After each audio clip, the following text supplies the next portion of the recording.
When talking about the construction of wind turbines off of the East Coast, New Jersey is fired up and not going down without a fight.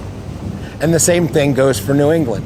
What's interesting about this situation is that fishermen are standing next to independent environmentalists, independent marine species activists, politicians, local townspeople, and even recreational fishermen.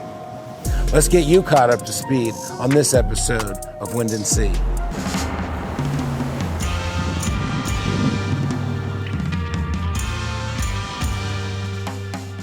When I came into office almost 4 years ago, we started seeing that the groundwork for this heinous project was underway. Getting ourselves involved with the state process from a very, very early stage. In fact, over a year and a half ago, when the state assembly and the state senate in the middle of the night did away with home rule and took away our ability to stop the transmission cables from coming along our shore, I called up the Senate president at the time and expressed my displeasure, and he told me how it was all baked in and going through no matter what we did anyway.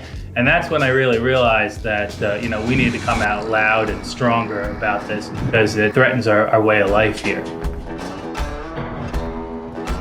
Will offshore wind power affect generational growth in the fishing industry? It'll destroy the commercial fishing industry when you put these turbines on all of our offshore fishing grounds and literally snake thousands of miles of cables in those areas and then drag extension cords, for lack of a better term, onto land as a mishmash.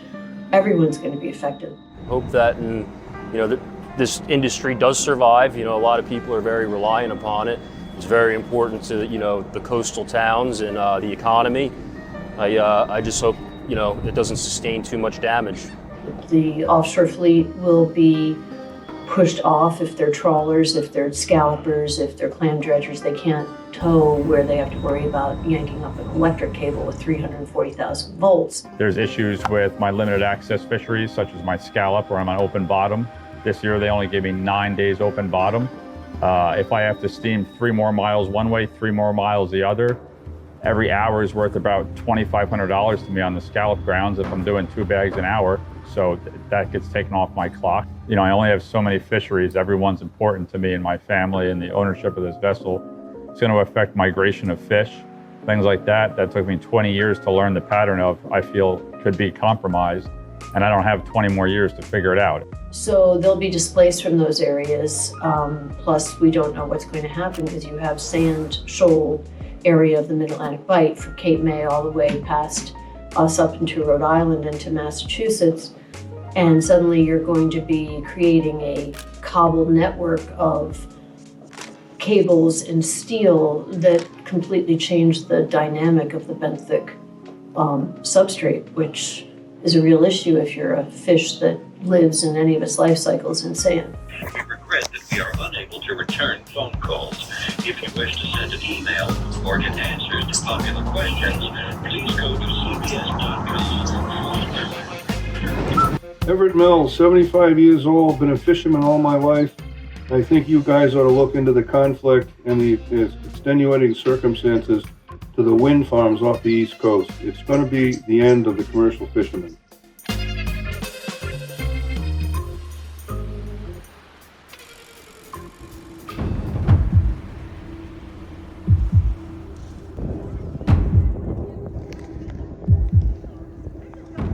If something is done inappropriate, quite frankly, we have a large police presence here.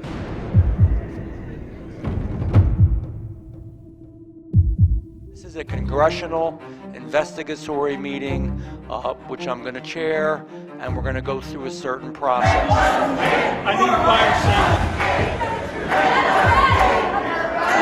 Should people in America that don't live in New Jersey should be concerned about this unprecedented? By the way, I want to thank you all for participating in democracy today. By 2030, offshore wind power plants, as you said, Congressman, will cover up to 2.4 million acres of seafloor with 3,400 turbines requiring 10,000 miles of cable with an additional 5.7 million acres under further consideration. They will be clearly visible No matter what other diversions you might have heard about being barely visible or rarely visible, that is entirely false. They will be clearly visible all the time. You're looking at basically the destruction of the shore experience.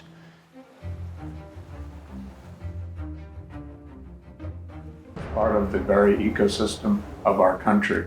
It's more than beauty. It's the actual value, the intrinsic environmental value of an ecosystem put at risk in the interests of money. So the money leads back to me and you. We're paying for these projects from day one, all of it that's baked in. Now, of course, if they have cost overrides, they're going to have to bear them. That's going to eat into their profit. But ultimately, it comes from all of us. Anytime you see anybody that's pro this or a study that's pro that, follow the money. Whether it's a university, they probably had their funding and they probably had their programs sponsored by this energy conglomerate at some point or fashion. If it's a researcher, they probably had their work already paid for. If it's a politician, they probably already had some sort of benefit. People need to be following the money here. Green, it's green. There is so much,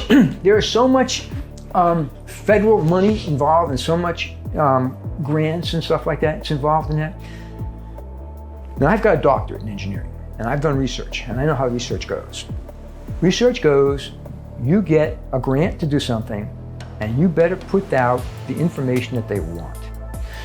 Not that you lie when you do your research, but you skew your research to give the information that they want in order so you can get additional funding. That's how it works. So you pick and choose, you cherry pick the information that you need in order to get another grant that comes. That's where the money comes from. It's not green energy, it's green money. In Ørsted's own documentation, they're anticipating $1 billion loss in tourism. The companies receive a tax credit, so they get a tax break, which is essentially free money from taxpayers.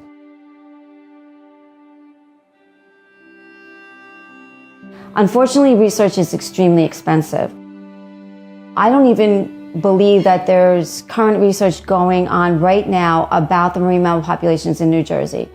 The reality is that nobody in the U.S. government is at the helm actually critically regulating any of this activity. There is no independent analysis occurring. Just food for thought. Up in New England, when one whale died a little while back, there was discussion by the federal government of completely closing down the lobster industry. One whale.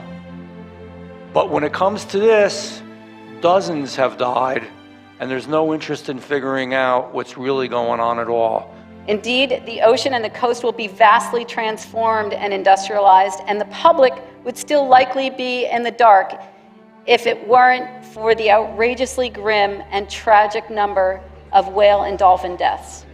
It's going to be, the energy is going to come into BL England, which is just north of Erie Pasadena. Has the state moved to stop, even for a moment, any of the action to at least find out what's going on? What we're told is we don't know why there are more vessel strikes and more whales washing up dead on the beach, but we know with absolute certainty it has nothing to do with the wind farms. And how did they prove that? And they haven't.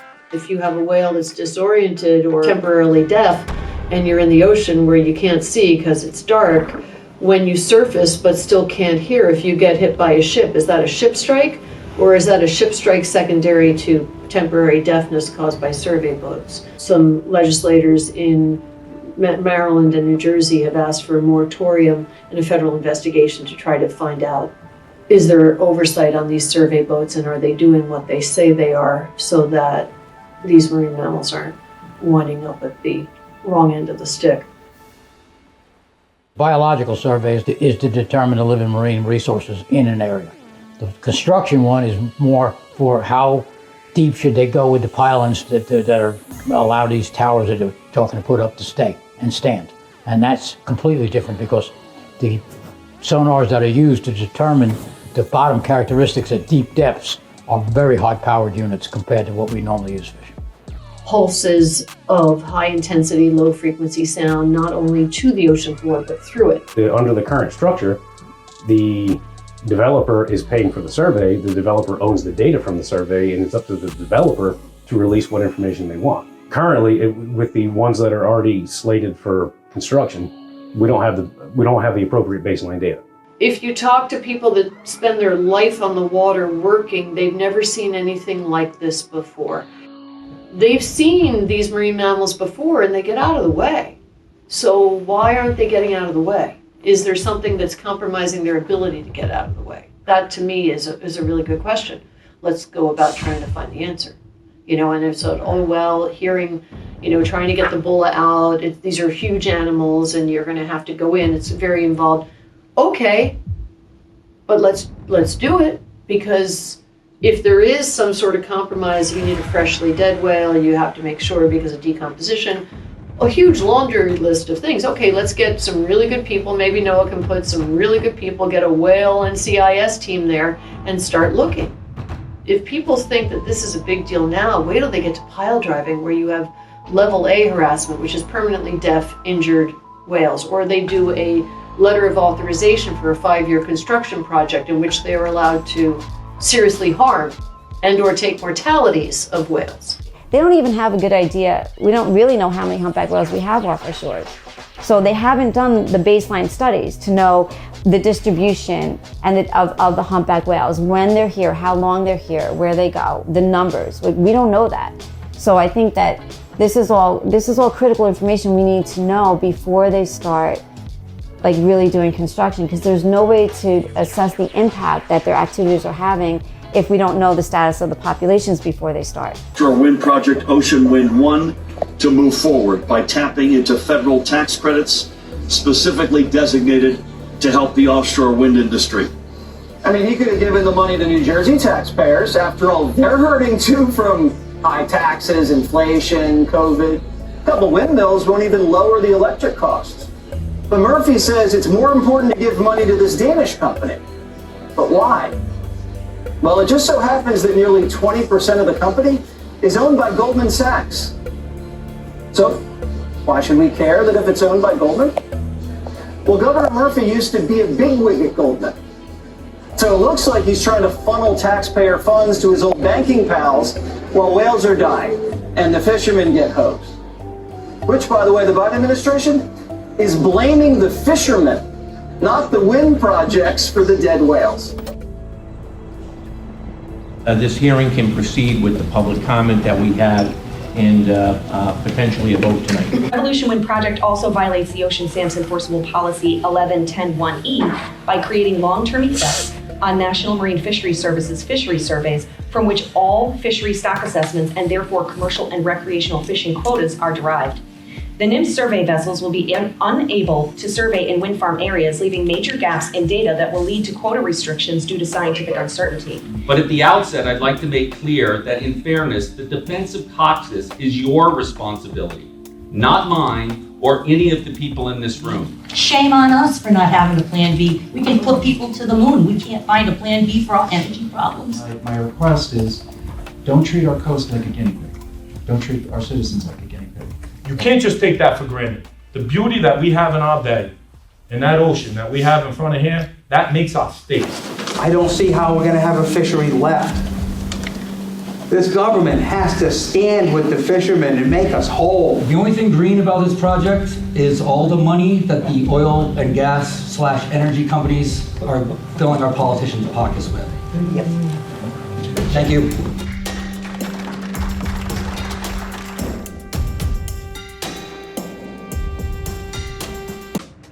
So welcome everybody today. Thank you for attending the rally.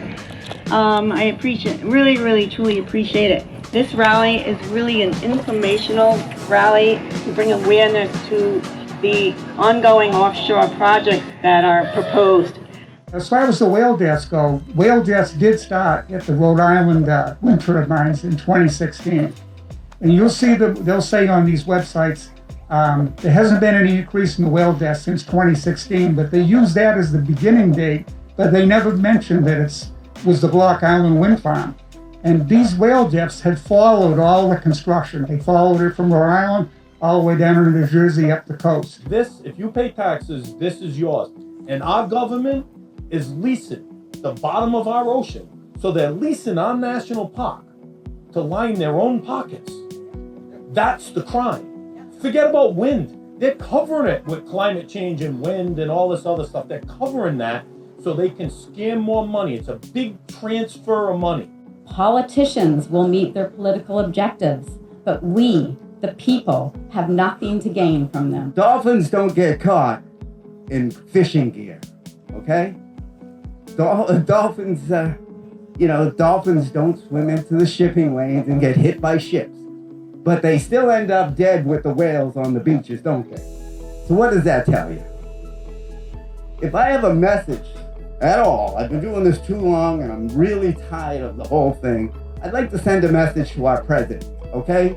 The people know what's going on in America, Mr. Biden, and it's time for you to stand up and protect the people of the United States of America, because we cannot afford to have a multinational oil company coming to our shores and dictating to us how much we're going to pay for our energy. Audubon, Greenpeace, the Sierra Club, the New England Aquarium, they all parrot the talking points of the wind industry, and they've all taken industry money.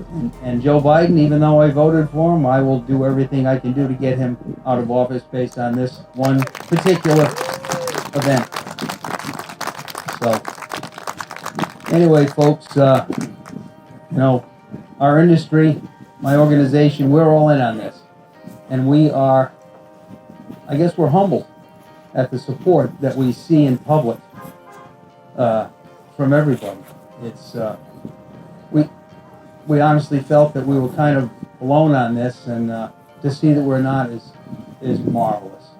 I tip my hat to all of you. Everyone's been paid. They covered their tracks. I know in 2018 they came into Massachusetts. They had Woods Hole. You have Mystic Aquarium, who is a stranding partner of the Atlantic Marine Conservation Society. Everyone is compromised. We need to fight this. It's not just one project. Off New Jersey alone, we have 10 ongoing projects. No one has construction permits yet. Right at the moment, Vineyard Wind and South Fork Wind, they both have approved construction. And I believe they're start pile driving today. So you have 10 years of construction and pile driving and then plowing the ocean floor. What is going to survive after that?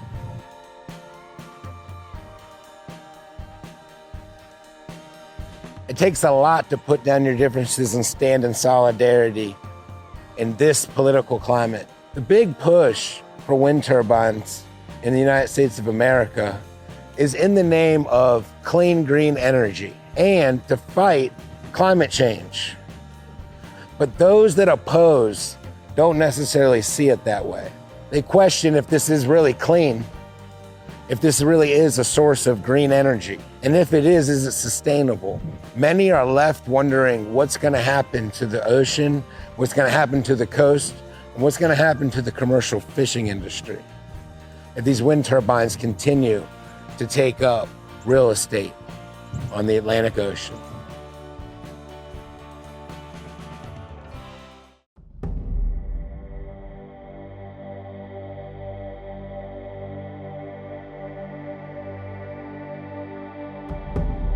This video is dedicated to the two people that passed during the production of this episode, my mama and Jimmy Rule.